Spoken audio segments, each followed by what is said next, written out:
certains unionistes s'accrochent à des symboles qui tombent les uns après les autres. C'est grâce à son passé au sein de l'IRA que Martin McGuinness a pu convaincre les réfractaires au processus de paix et amener la majorité des combattants sur le chemin politique. C'est lui, avec l'aval du Sinn Féin, qui accepte de rencontrer la reine d'Angleterre en 2011. L'image de leur poignée de main marque les esprits. Elle n'est pas seulement un symbole fort de la paix entre ennemis d'hier.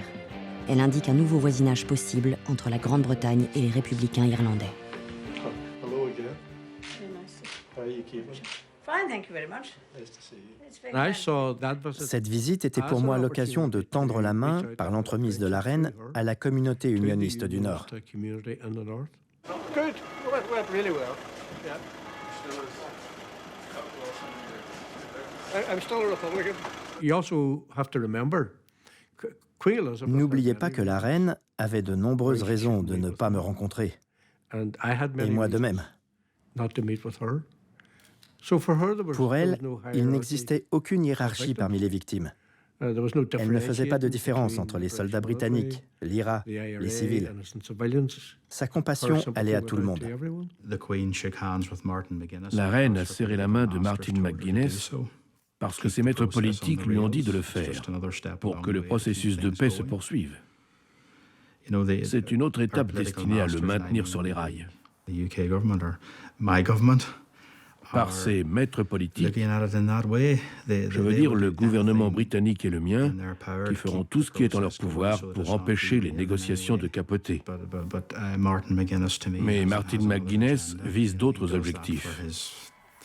Il le fait par intérêt politique, pour élargir l'influence des républicains et satisfaire son électorat, pour donner l'impression qu'il fait avancer les choses.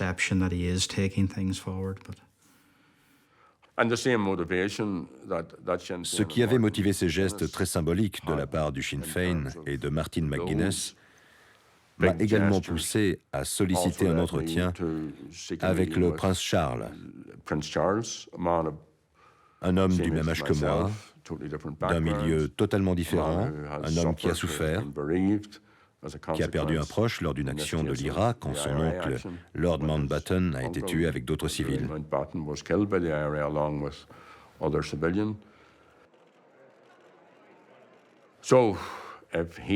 Cet homme est le symbole du loyalisme.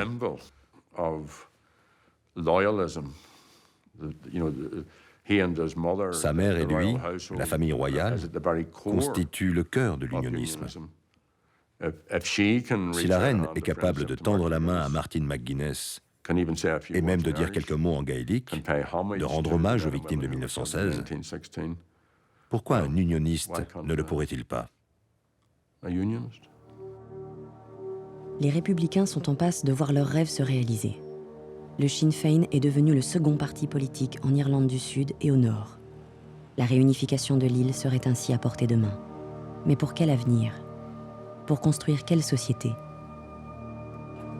Pressés par la population confrontée aux politiques d'austérité qu'imposent Londres et Bruxelles depuis la crise économique de 2008, les dirigeants républicains plaident non seulement pour une Irlande unie, mais pour une république plus juste et équitable. Comme l'avaient fait un siècle plus tôt les leaders du soulèvement de 1916.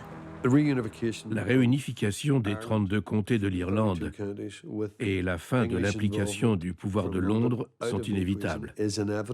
Cela arrivera tôt ou tard.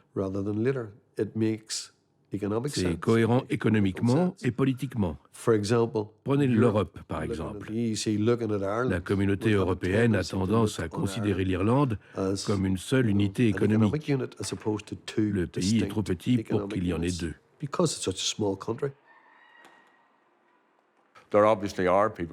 Il y a parmi les unionistes des gens riches, des entrepreneurs, qui savent qu'il est logique de développer une économie unique sur l'île. Ils veulent faire des affaires dans tout le pays. Ils savent qu'il est idiot que deux économies cohabitent sur un territoire aussi petit que l'Irlande, avec une population aussi peu nombreuse. Ils savent que ça a du sens de les réunir, tout comme la santé, l'agriculture, l'énergie, l'éducation. Il faut un partenariat ouvert. 5 ministres du Sinn Féin font partie du gouvernement. Nous avons autorité sur de nombreux secteurs importants, comme la santé et l'éducation. Le budget est le seul domaine où nous n'avons pas vraiment de pouvoir parce que nous dépendons toujours des subventions de Londres. C'est le prochain grand débat. Ce que j'attends du gouvernement britannique, c'est qu'il trouve avec nous les moyens de gérer nous-mêmes nos affaires, d'obtenir les outils qui nous permettront de bâtir notre économie, sans que les progrès qui sont nécessaires puissent être enrayés par des décisions prises à Londres.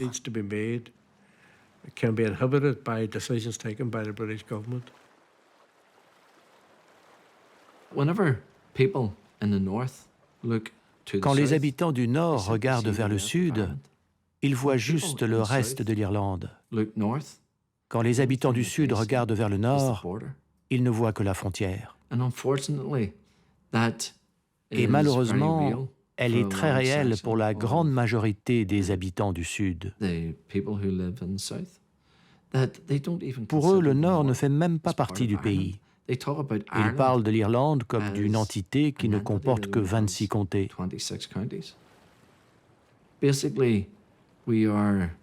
On est un peu l'enfant anormal que les parents cachent dans le grenier.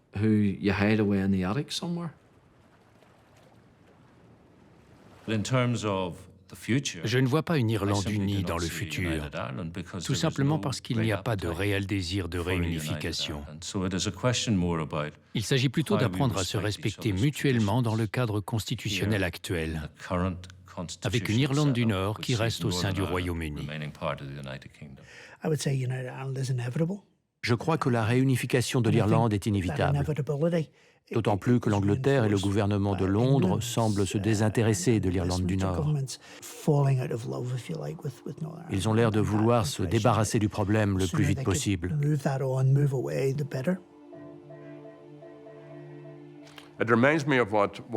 Ça me rappelle un membre important de l'ancien gouvernement sud-africain. C'était un progressiste qui avait rencontré Mandela et œuvré à sa libération.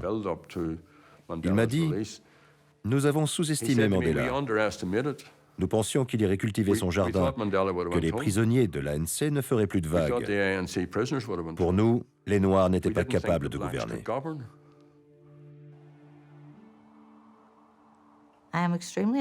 Je suis très optimiste, c'est dans mon ADN. N'oubliez pas que nous luttons depuis plus de 800 ans. Et en l'espace d'une vie, nous avons changé ce pays à jamais. Au